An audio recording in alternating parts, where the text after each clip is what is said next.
Hi, Mayur. Welcome to Brands, Brews, and Banter. I'm so excited about today's episode because not only are you this revered figure in the marketing community, but we also share an alma mater, which I'm particularly excited about. So a little bit of reflected glory, but very excited about today's conversation. Thanks, Harinder. I'm equally excited, and yes, um, if not today, someday we will share stories about where we all come from as well. Sure, we'll try and get there today. So Mayur, I want to talk about Forbes regards you as world's top 50 CMO, your advisor and investor at so many startups. You've led large scale marketing teams at places like Spotify, Freshly. Uh, I just want to understand what's your mental model for hiring, and particularly what are those non traditional indicators that you use to figure out that, hey, this seems like a person I want to work with? Yeah, I think I personally feel that as a leader, 60 to 70% of your challenges and the path ahead gets addressed based on the team you build and the people you bring around you. And to be candid, I've been working now for almost 23 years. And the first 10, 12 years coming out of India, where you are trained to come first, right? Because we are so many of us and the Yeah. opportunities are not enough. Coming second or third at home is not good enough. So you're trained to be the first one to cross the line. At least that's the mental model, right? Yeah. I'm not saying the kids coming out of India now are entrepreneurs, very different mindset than when I was growing up. So when I had that mindset in that phase one of my career, it was very different in terms of how I thought as a leader. But in the second half of the career, where I've had enough failures to learn, I strongly now believe that you have to bring people who are 10 times smarter than you are in what they do. You surround yourself with people who are absolute experts, and your job and mission is to break down barriers for them so that you actually let them run at 100 miles an hour and fly. And when you bring those type of people, you don't tell them what needs to be done. They bring a vision and they tell you what needs to get done on day one. Right? So that's the mental model. I will say there are a lot of strategies that many companies have from a hiring standpoint. A lot of academic rounds, a lot of cultural rounds. I feel that hiring great people is just as much art as it's science. It's as much serendipity and irrationality as it is absolute academic. I personally do tend to lean on 30 to 35% serendipity and not pure academic. I focus a lot more on aptitude because I could get somebody absolutely academically brilliant, but if they don't have the aptitude to rise above failures, if they haven't had enough failures in the past, if they haven't climbed the tough mountains, I know for a fact in the type of businesses I've been in, it is going to be very hard for them, despite of their qualifications, and the big brand. And in general, if I'm forming a team, I also tend to not bring everybody from an Ivy League. Of Mm. course, there are we have some incredible talent coming from the top Ivy League where I couldn't make it. So you have a lot of respect for those people. But then at the same time, you want people to come from different type of a background too, who were not able to make it into Mm. the Ivy Leagues, but have risen up because they all bring a diversity of thought in terms of the way they approach every problem. Mm. And so I think about diversity more expansively and not just ethnic diversity or gender diversity, but also the background, the journey, the experiences, which matters a lot to me. I really like that answer because not only is it talking about the presence of serendipity and a gut feel, I think, which of course you've trained over multiple years and thousands of interviews, but you also talk about the need for diversity in mind and stuff like that, which I think is very interesting. I want to pick up from what you said about the first 10 to 12 years of your career when you were kind of based out of India. Uh, you've had ringside seats to seeing the martech uh, evolution in the industry and in the world actually. So how a lot of these how the industry has developed, how adoption has worked, how things are, yet we still in 2023 we still have those conferences where the topic is digital is the next disruptor. So what, how do you think about Mhm. martech today? uh, how do we shake things up to ensure that the right things are happening, the right things are being measured, and brands are actually getting the most out of their investments? Yeah, it's a great point. I've one my background. The college that you and I both went to. I did my major in computer science actually, and interestingly enough, I'm now sitting in marketing.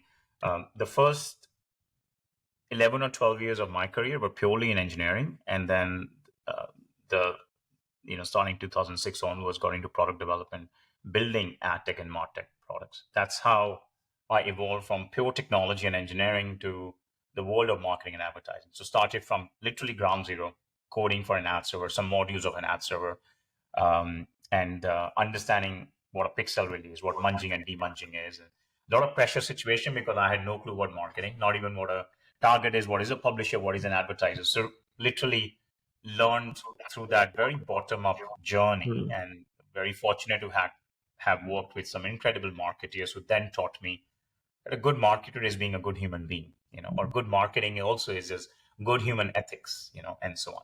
But coming back to your point on martech, see, I feel um, I look at the history of marketing. I divided into four eras. There was the era when we were growing up. Um, it was the era of the madmen. It was all about beautiful creative. Um, there was a lack of diversity in terms of channels and how consumers engage. So you build products, largely CPG, put it on the shelf, have a great, amazing advertising. People would see it. They were gullible. They'll come to the shelf, buy it. It was 30, 40 years of that. Very hard to measure. Addressability was challenging. 2099, 2001 onwards came this, that's the e-com boom. And I feel that was one decade of digital disruption in a way. Martech was rising, more technology, more channels and touch points, more addressability, more measurability, relatively speaking. Up until 2007 and 8, two things happened that totally changed the world of Martech, ad tech, the world of marketing. Facebook starting to scale, and iPhone was launched. Totally changed the entire landscape from a complete indexing on soulful brand marketing only to the other extreme of absolute lower funnel, CAC driven performance marketing that lacked the soul and purpose. But that 10 years, we were all roaming around in the beginning, first thinking, oh, there is marketing and then there is digital marketing. 2005, 6, 7, 8, it was more like, okay, here are marketeers, but here is a small team of digital marketeers as a bolt on. Up until we all realized that we are wrong. It is not marketing versus digital marketing. It is marketing in a world that is inherently digital. Our lives had changed. Kids were, in the first few months or 1 year, 2 years, depending on the parents, were roaming around with iPhones. Now our whole life is inherent, in this digital ecosystem. So translating that into the world of marketing, what it means for marketers is, yes, back then we were all training ourselves into how do you bring these plethora of technologies and capabilities because everybody was doing it. So earlier it was a little bit of that herd mentality that you Hmm. have to bring on to protect yourself. I think that following 10 years, 2012, 13 and onwards, the focus has been a bit more on application of technology. But to answer your last part, which is there are still conversations, there are still conferences that are talking about digital as the next thing, is because you have to look at it across the ecosystem. There are multiple business models. There are very advanced startups that have now scaled, the AKAs, the Spotify's, the Ubers. They are 10, 12-year-old companies, 12, 13, 14 max. They were born in the digital world. So when you go there at Spotify, I have not seen a document that used the word digital because there was no other word. There was no such thing as digital marketing because even if we were doing out of home, it just meant marketing, because we were figuring out ways on how you converge. And then there are some CPGs, and I'm using CPG as an example, which is a low, slow moving category. A lot of CPGs started this marketing versus digital marketing because I was at Kimberly Clark back in 2011 and 12. Very fortunate to have worked with some incredible marketing leaders and disruptors, but they saw this coming. They were investing in e-commerce to sell Huggies. either through direct to consumer or through partners. But there are still some categories that are still moving through that transformation. For them, digital marketing is still a thing. The only thing I would say is they are far and few, and they are going to find it harder and harder to transform. Because if they are still thinking about digital as a thing Yeah. that sits on top, there's a fundamental gap. I absolutely agree. So, tell me about your time at Spotify, and of course, there's an illustrious body of work out there. I think which a lot of folks have seen. But I want to particularly talk to you about stuff. If you were to be on that chair again, what would you do differently, considering where the brand is today?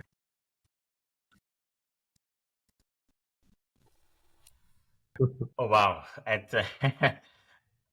There are so many things that I think when I look back specifically at my experience at Spotify or any experience, I think I've learned so much um, from a lot of failures, from a lot of things that I would have done differently. But I would not have figured it out if I hadn't gone through those failures. I can say that now, backward looking. But in that moment, I had to make those mistakes. Otherwise, I would have never figured it out. But um, Spotify was one of my most fulfilling experiences. And I think as a non-marketer and as an immigrant living here, I've always, one thing I figured out early on in my career, Harinder, it was later, if you look at average, when people realize, and a lot of incredible entrepreneurs who at such a young age have built such incredible ideas and companies. I took very long to figure some very basic things out. And one of them was the only way I'm going to challenge myself and keep growing in my life is if I push myself to do everything that I'm most fearful of. So every role that I have taken, except for maybe the last couple of times where I've been a CMO now a few times, but every role before that was taking on something that I've never done before. So for a company of Spotify scale to be a VP of growth, I've never done that. Of course, I challenged myself to learn very quickly, just looking at all the growth leaders out there, and starting with Facebook with Chamath and what they did, and then after that, many other companies. But going in, I had no clue, and um, didn't figure out how to really partner very closely with product inherently. Took some time to figure out what are the growth mechanics for a product like Spotify. But it was an incredible experience, learned a lot, um, built my team very fast. If there is one thing I would redo, it'll be take your time, um, because it's very easy to hire, especially for brands like Spotify and KRAKEN, which are category leaders. But it's very different when you think about building a team, because that requires culture and values to be shared. It's very easy to draw organizational structures on a piece of paper and assign roles and responsibilities. It's a different thing to get incredible, very, very smart and sharp people to work together to solve a common objective and outcome. So there are a lot of lessons learned in all those regards. But like I said, without those failures, I would Thanks not for be that, here. Mayur. So when you transition to your current mandate, which is leading the function at Kraken, what did you do in your first 90 days, which was slightly different and which drew upon a lot of these experiences and failures that you're talking about?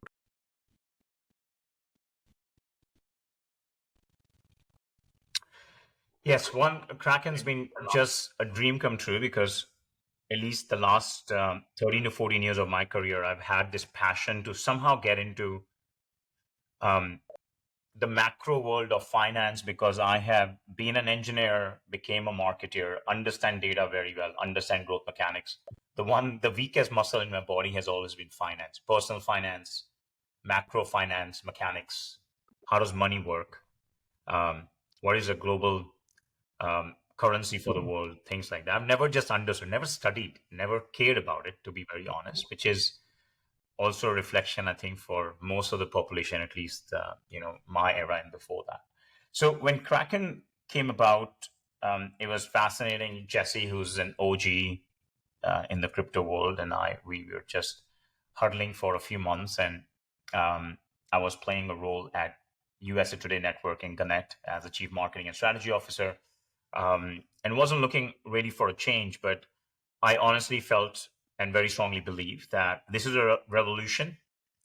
The world 3 to 4 years from now will not be the same. I had been in crypto late 2016, got out of it totally 2019, like many people who were frustrated. So I was one of them. Got back in 2020. So it was all very serendipitous. And I feel very strongly this is a revolution. And if you happen to have a chance at one of the most incredible and honest Hmm. brands, to be on the other side, to be on the side of the making of this revolution, then it's a once in a lifetime opportunity. Because when this scale of revolution happened the last time, I had no clue in my life. It was, 98, 99. We were in college.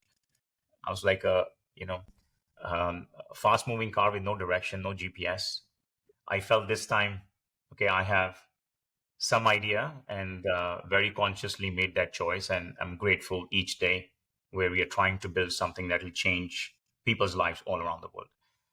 In terms of what I did differently in the first 3 months based on those lessons, one is, as a marketer, I feel the only way you're successful, especially in product-led and tech-led companies, is that when you dive deeper into product, even before you dive deeper into brand.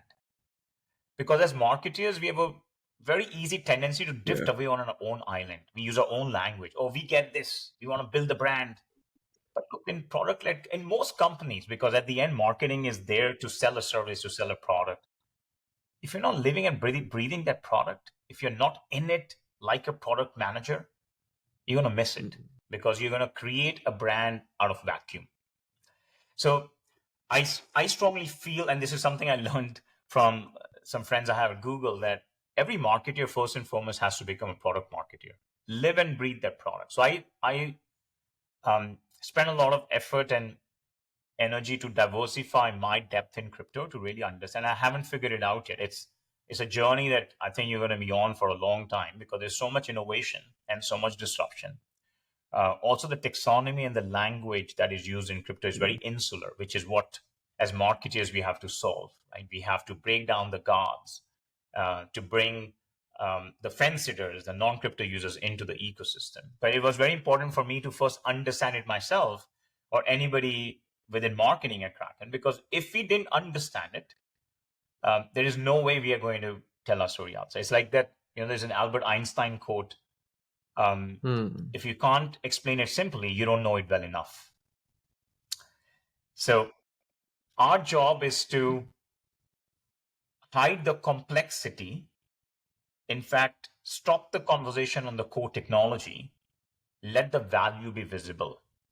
If you compare crypto to a couple of other revolutions, almost movements, like in mobility, it was Uber. In our entire life, it was iPhone. When you had your first Uber experience, when you had your first iPhone experience, you didn't open up your iPhone to see how it's built. You just appreciated the value that you experienced. Same thing in Uber. Very simple technology, but it solved a very basic problem. I feel the next 10 years, we're Hmm. going to flip this for crypto, because the first 10 years has been all about Yeah. technology, been hyper focused on technology. But the world, at least the non-early adopters, are still searching for the value. So the next 10 years, and this is where marketing comes, our job is, and the product's job is, to make sure the value is more visible and the technology is hidden.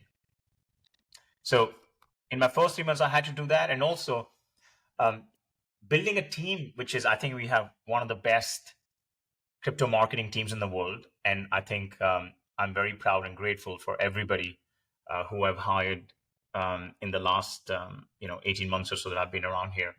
But it's fascinating journey, because you're trying to find incredible marketeers who are either coming from this space, which is not many, or they bring a belief system and passion to transform the world. Because if they don't bring that, of course, our values and culture aren't aligned, because we are absolutely mission driven organization, but also because this movement will have way more headwinds than tailwinds. The only way you are going to be successful is when you're committed to the mission and you totally believe in it, your own self. There's no facade in crypto if you're a builder. So that was fascinating to find incredible people, especially at a time when the market was crashing. So imagine Everyone who's joined us in the last 18 months are absolute believers because they have joined at a time when we were going this way as opposed to being on the up. So it's been fascinating and super exciting. And in the next few weeks, you will see marketing scale at Kraken. We just celebrated our 12th year anniversary. Marketing at scale had never existed at Kraken. We never needed it.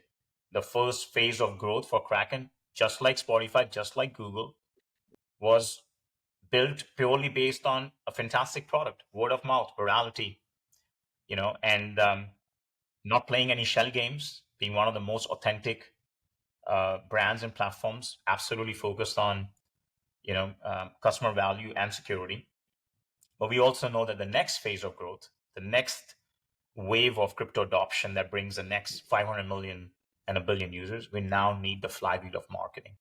So we are fighting two battles. On one hand, we are playing our role in building the category itself because it doesn't exist, not at scale. So educating the world on what the true value of crypto is and what's broken in our traditional financial systems.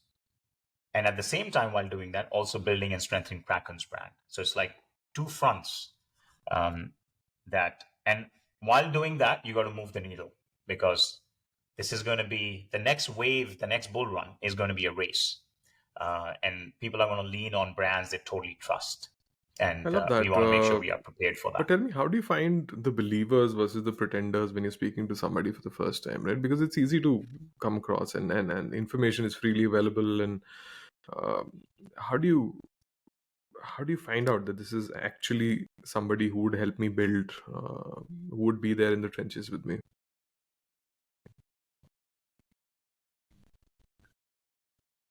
Yeah. See, in most categories, it can be hard. You can, you're joining. I won't name brand names, but you're joining a shoe brand, a food brand. You can fake it. Oh yeah, I'm a user. It's very easy. Interestingly enough, crypto is not easy to fake. And I don't mean that we are hiring crypto experts. Of course, if you're a disruptor, you need experts too. But we're also bringing people who are curious enough. But you can't fake it because you can get into the depths very easily. Even as a non-active crypto trader or a user, you've got to have a point of view on what's broken. What is bothering you about the current financial system? Have you ever experienced challenges? And what kind of challenges? So I think there is enough in this category to dive deeper to understand. Doesn't matter whether you've used it or not, but do you have a perspective and do you have a belief and value system that things that we have to change the system, that there is inherent bias in the world when it comes to financial access, that it is biased towards people who have more influence, who have more power. It is biased. It is it is biased toward people who have are at a certain stature, regardless of geography. Of course, as you go around the world, there are some geographies where you feel more than the other, and you and I come from a different part of the world where there are its own set of challenges compared to there are different set of challenges here.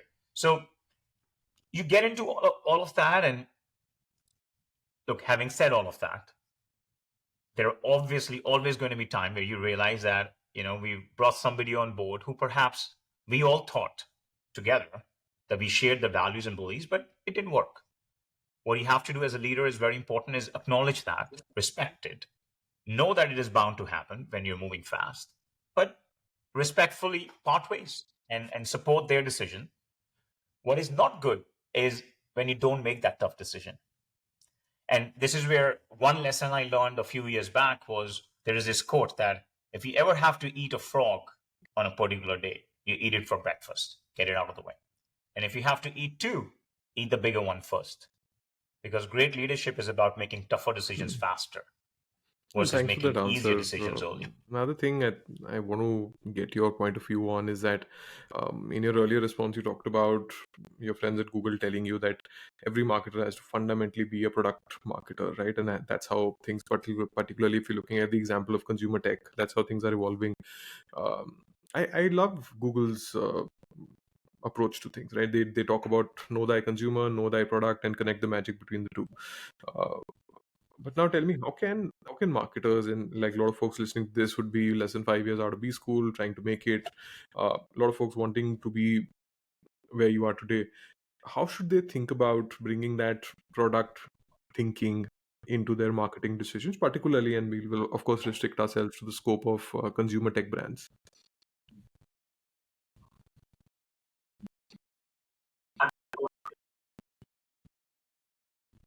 Yeah. I think first is don't fake it. You're starting your job. Don't fake that you understood the product and start selling, start marketing, start writing copy, start building the brand. Take your time, get into the product, be vulnerable, and ask questions, build relationships and trust. In and I'll talk about two types of companies because what I have seen is when in these two, and I'm just using two broad cohorts, I can go into four or five, but two broad cohorts because I want to talk about two types of marketing and marketeers. Because when they both talk to each other, one can feel a lot of pressure. And that is a marketer in a CPG that is still selling through pure play retailers or multi-channel players compared to a marketeer in an absolute product-led company, inherent technology, where the product is inherently technology-led, where there's no, where the product perhaps is one of your strongest marketing channel. Okay, let's say the Spotify's, the Ubers, the Krakens, the Airbnbs, where marketing's planted in the second phase of growth, not in the first. These are very, it could be the same market here, the same skill sets. So it's not about that, oh, it's a different market here. Very different expectations, very different set of challenges. And most importantly, a very different seat for marketing. And I'm going to explain. In a CPG, where you're not selling direct to consumer, or you may be, but that's, 4 or 5% of your overall revenue. Marketing is a growth engine. There is none else. That's why you have massive budgets. Depending on the revenue, you're spending 20, 25% or, marketing gross revenue ratio, hundreds of millions of dollars, big spend. It's all about advertising and how brilliant it is. And it works. Great marketing moves the needle, moves the dial. Most of the marketeers in those companies are brand managers, but they are P&L owners. They are the GM mindset. Brand is respected because what else do you have? Very different challenge set, very different ballgame. The biggest challenge there for marketers is proving incrementality, proving measurement, and figuring out a way on how you differentiate yourself where more disruptors are coming in, right? Which are going direct to consumer. Now let's flip on this side. This is where marketing becomes very interesting and very challenging. So when everybody talks about, oh, the CMO tenure of 2 years or less, they're not talking about CPGs, unless, of course, you mess up, right? If you're there, you're moving the needle, you're around, unless you decide to move. The challenge happens here. Why? Because the first phase of growth that happened in the absence of marketing, nobody in the company understands what marketing really is. And most products are tech-led. They are reasonably complex. It's not like you manufacturing this unique set of pair of shoe or a shoe brand and you're selling direct to consumer. I'm talking about inherently tech products that are solving some complex problems. The first is the expectations and the scope of marketing in that business because they had not seen it yet. That muscle doesn't exist. It had not existed. It was never needed. So not only that you have to drive education and awareness of what marketing really is in the second phase of growth, you have to prove yourself every single day. And you have to build very strong relationships and trust because nobody else gets you yet. Now, if you enter there and now you're talking about this thing called brand and that's all you're talking about, but you really haven't understood the product yet, you're not going to win and build relationships with the core product team. That has been the engine growing so far. So that journey has to begin from product first. Dive deeper, be a user. If a marketer is not the consumer of that product, you are missing something absolutely fundamental. And be vulnerable because I think we should get the gloves off and be absolutely okay to say, look, I don't get it. I'm going to find a friend. I'm going to make a mentor on the product team or somebody in marketing who has been around. And I'm going to ask really dumb questions because I'm going to be okay with that. You know what? Do that for 3 months. Once you become an expert, you not only figured out how to tell that story outside, you've actually built a lot of credibility internally. Because the one way I feel that marketeers will gain respect in most organizations or all of them is one, of course, you need to know your purpose, your mission, your customer, and your brand. No question. That is a given. But there are two things that you have to champion. You have to know your data. You have to know your numbers. Keep the numbers in your back pocket. Throw them every time you have an opportunity, because that is how you change the perception of marketing and marketeers. That you're not just about great creative, very, very critical, but you're also about the impact. That you're not just about purpose, you're also about profitability. You're not just about brand, you're also about performance. And so know your data, know your numbers. And I've often spoken about what are the 5 things you absolutely need to know. Then based on your what your role is, here are the 10 things you absolutely know. Remember them, refresh them every quarter. And I kid you not, that changes the way the rest of the organization looks at you. And the second is know your product. You got to dive really deep.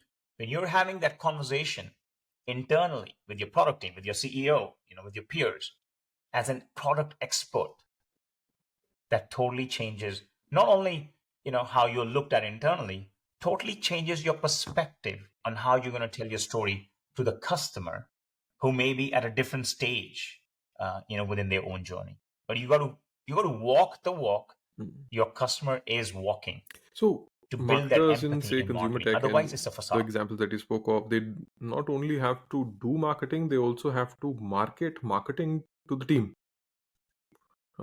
So yeah. So so why marketing, yeah, it sounds like A a thousand tongue twister, percent. but why marketing to the founder teams? And you spoke about expectations. I see a lot of, and you're also close to the startup ecosystem in India, and I'm sure you're investing and you're mentoring quite a few folks there. There are always founders who've gone through that one phase of journey, and then the moment they feel that yes, there is a need for marketing, and then somebody comes in, a lot of them can be accused of being pseudo marketers or having a certain set of expectation that here's what I want you to do, and CMO getting relegated to executioners or something like that. So what's your view on things like that? How Yes. do you tackle those?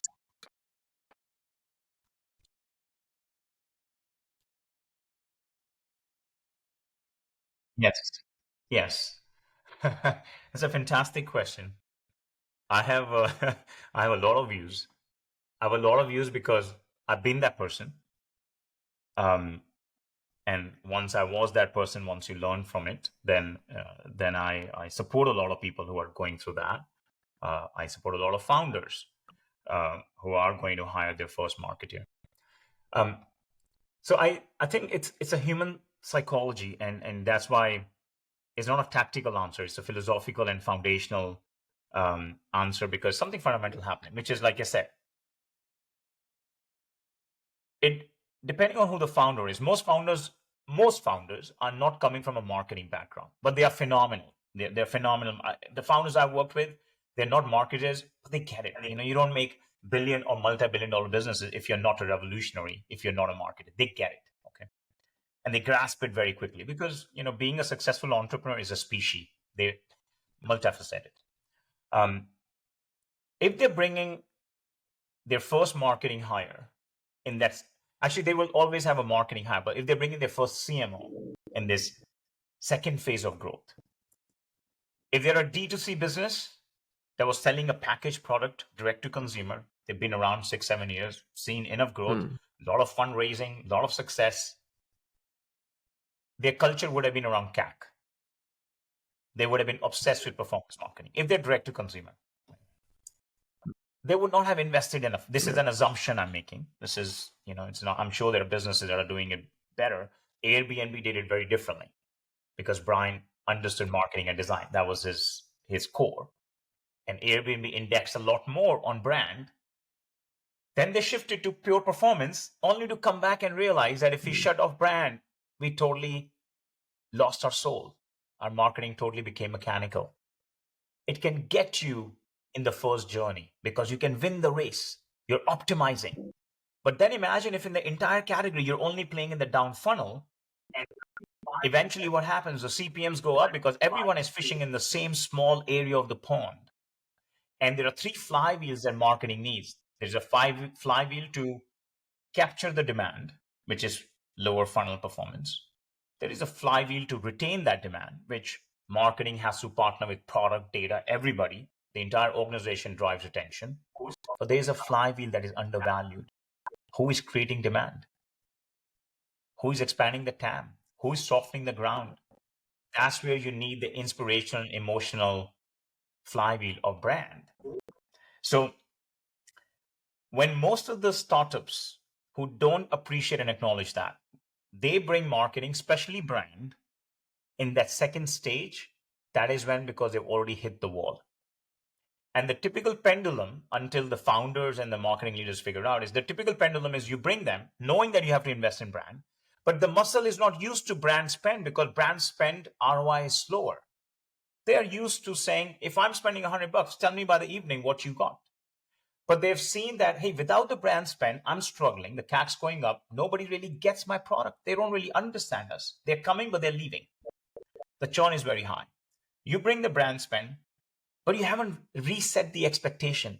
Hey, don't expect the brand to drive the return by the end of the week, let alone by tonight. But the muscle is the muscle. That's all they've seen. So it takes them one or two jolts, one or two friction phases to understand that the expectation from marketing, it can't be a choice between performance or brand. It has to be a journey where your investment in brand should gradually amplify your growth by optimizing your CAC, driving higher retention, bringing a type of user who would not have come into your ecosystem otherwise. And also realizing that performance in itself, no matter how brilliant it is not going to be enough, at least in the mid to long term, because you will eventually saturate your category and you have nothing that differentiates you, especially for the younger demographic who is not adopting new products purely for the utility and the functionality. Because if that's how you're winning the race, you're waiting for the next disruptor to come who will either give you same value at a lower price or a higher value for the same price, and you will lose the customers because there is no emotional moat. There is no cultural moat outside of that utility moat. So that friction is inevitable. The way you solve it is, if you are a CMO, make sure, I know that we all believe great sustainable marketing is art and science, right? Is absolute rational, data-driven marketing. But if it is lacking serendipity, then okay, you'll get some wins, but you're not going to win the race. Fair? But how do you prove it? How do you survive that? How do you get money to spend on brand, which is a tactical question? If you have $100, the CFO, the CEO will say, why are you not spending the $100 on performance? Hey, it's working. Why are you spending this? The only way, because you understand why, the only way is take the $80, take the $75, use that, optimize the hell out of it, get it to hit 100% of your mechanical targets that you built, your quantitative targets, your user growth, retention, whatever you have. You do that, you get the monkey off your back. Then you have 15 to 20 bucks to spend on irrational marketing that does not make sense, because that's the marketing that builds that cultural connection. But if you flip it, if 80% of your marketing is irrational and you're only spending 15 to 20% that's moving the needle, then you're climbing a mountain. Then it's a ticking time bomb that you're sitting on. So it is very important to think that moving the needle, driving growth, is oxygen. You cannot survive without it for more than whatever your capacity is. For me, it's like 10 seconds, maybe. Some people, 1 or 2 minutes. Brand is very critical. Good, healthy, nutritious food, or even just food. You can last a little bit longer, but if you don't have it, you're going to eventually die. but you I got like you some runway. what you term as But if you irrational don't move the marketing. needle, Matlab, I like you that. got I no like that oxygen. term quite a bit. Like just double click on that. Like, what would you put under this umbrella of irrational marketing? Like,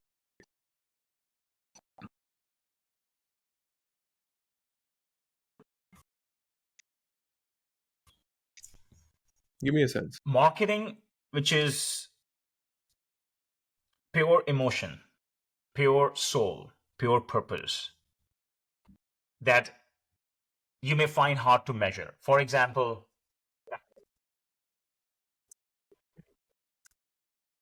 you may want to do something on a building that Hmm. is reflecting your mission and a purpose in a creative way that people, because there are a million people who are going to walk past, No. um, but you want to educate them about something so core in a creative way, great creative idea, whether your tone is witty or your tone is rage or your tone is honesty and authenticity.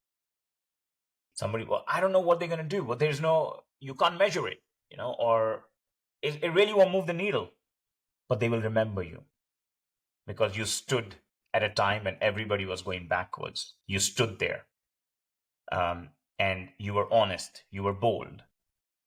May not move the needle today, but they will remember you, that you were there when the world was falling apart, that you were a brand, you were a platform that stood. So Hmm. what I mean by it is something Clear. which is pure creative, driven by your mission, by your purpose, may not move the needle. You may not even be able to measure it, but you know somewhere there that you're going to connect with your core audience, who are your consumers or may not be your consumers. So things like that. And when you do that, that's when you become great brands. Like, one other example I can share is like Chewy. I just happen to know this because I've spoken to some of them and I've read enough about this example. They actually, they're of course a pet care business.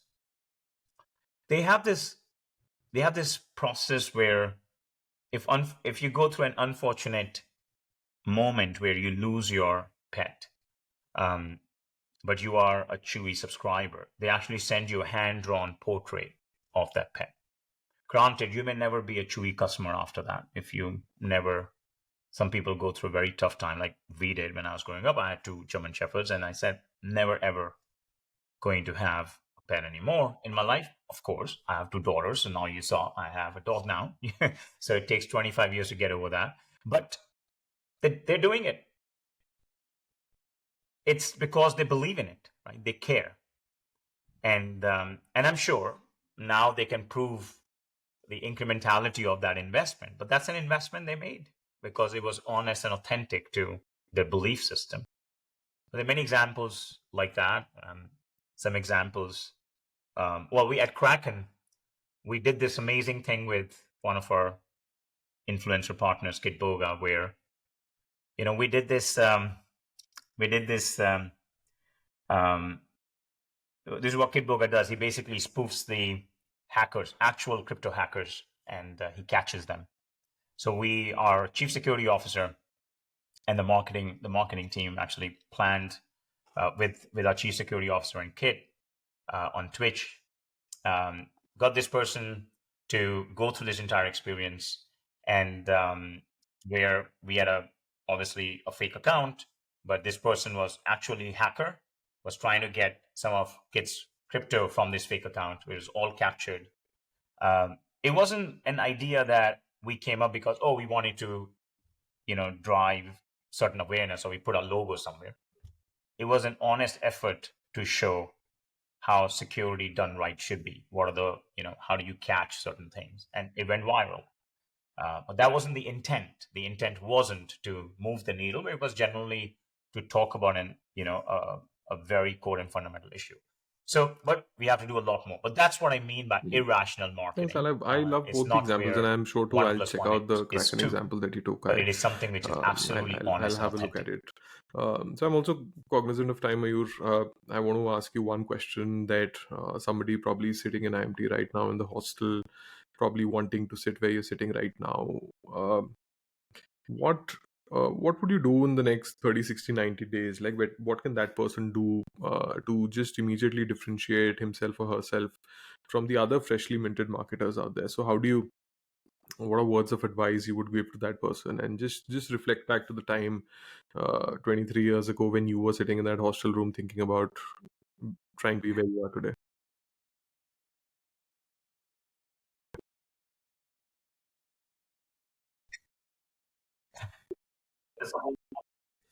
Um, yes.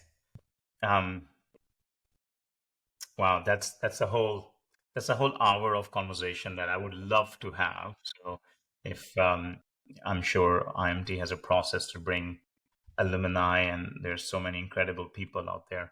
But a couple of things I would say, Harinder. One is um, enjoy the hustle. I can give a lot of strategic and marketing specific things, but there's one thing I would say is fundamental to everything you'll do in life. If you're listening and you're in the final year, second year, I'm sure getting the placement, getting your first gig is top of mind for everybody.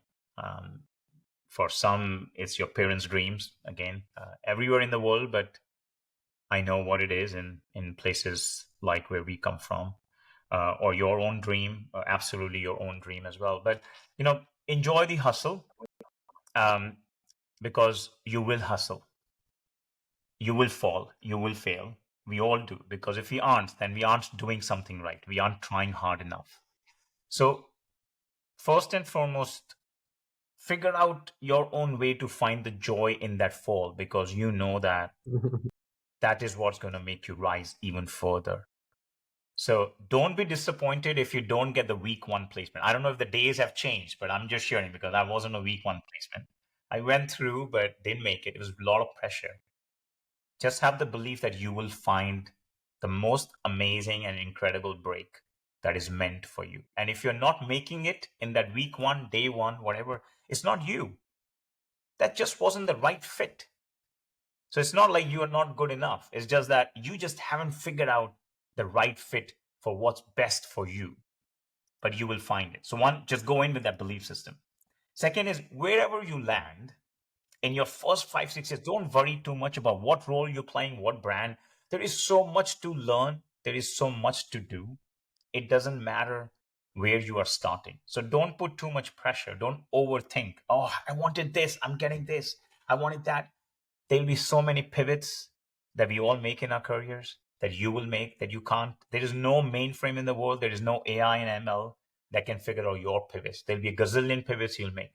What will seem like a mountain right now, what will seem like the end of the world 5 years later, will feel like a the tip of the needle in a long journey. So no matter where you start, just tell yourself that you're going to push yourself to learn something each day.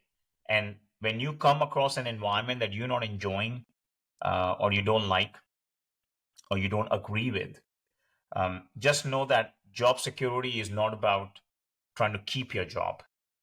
Job security is about building the confidence that you can find the next one when you want. So don't try to secure it.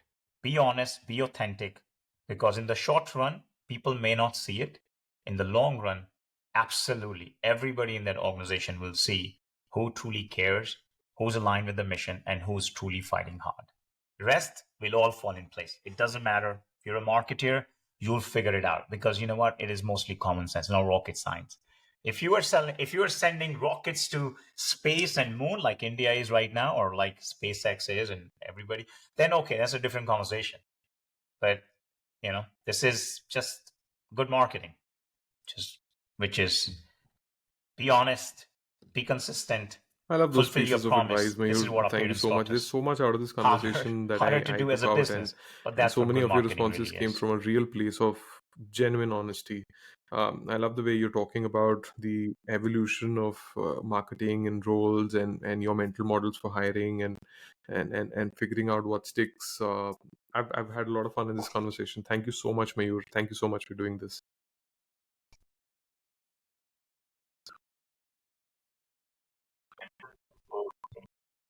Thank you so much, Mayur. Great. Thanks, Harinder. Thanks for having me on, and look forward to staying connected.